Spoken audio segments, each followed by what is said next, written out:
lèpre physiologique, cette maladie du Moyen Âge, et lèpre informationnelle, maladie du siècle. La lèpre était à l'origine induite par la surconsommation d'eau stagnante, marigots, mares, étangs, parce que au Moyen Âge, les gens n'avaient pas eu encore l'information nécessaire pour aller chercher l'eau des puits. Ne cherchez pas de vaccination pour contrer la lèpre, c'est inutile. Allez chercher l'eau du puits, l'eau non polluée, et vous serez à l'abri de cette putain de maladie qui a ennuyé, déstabilisé une bonne partie de la population. Parlons maintenant de la lèpre informationnelle. Cette lèpre informationnelle a pour origine les médias de toute catégorie, excepté les médias qui sont indépendants et qui ne mentent pas, qui ne donnent que des informations rationnelles, des informations qui ont été vérifiées et qui permettent que vous ne soyez pas contaminé par cette putain de lèpre de l'information. Les médias de toutes sortes, sauf exception, sont tellement déstabilisés, sont tellement poussés à la désinformation que vous en êtes tous ou presque victimes.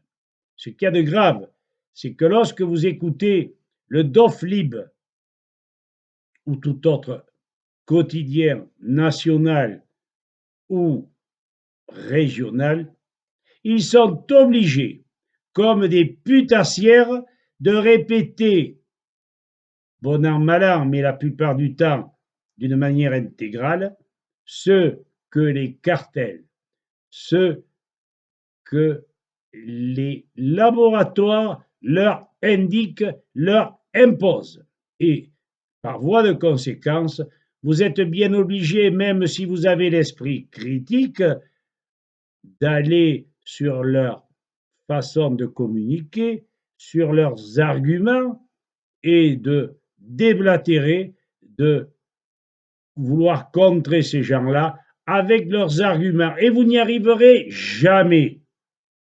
En conséquence, mettez en activité votre cervelle, votre cerveau, pour que vous puissiez, après raisonnement, dire que l'information ne peut être que le fruit de vos réflexions. À ce moment-là, vous comprendrez peut-être la résolution de ce problème, de cette maladie psychologique qui vous atteint au plus profond de votre être. Lorsqu'on vous parle, lorsqu'on agit, lorsqu'on réfléchit, je pense que votre filtre peut permettre que vous alliez vers quelque chose de raisonnable, de juste, de vraisemblable. Écoutez par exemple le général Tozer et vous verrez cet exemple communicatif qui permet de sortir de cette désinformation qui nous obsède et qui nous vainc. Je suis un fils de résistant, j'entends le rester et vous ne me ferez pas changer d'un iota.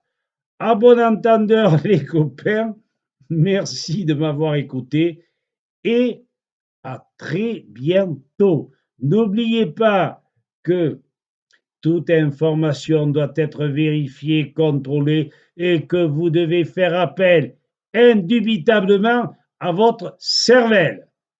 Merci de m'avoir écouté et comme d'habitude, à bon entendeur, salut!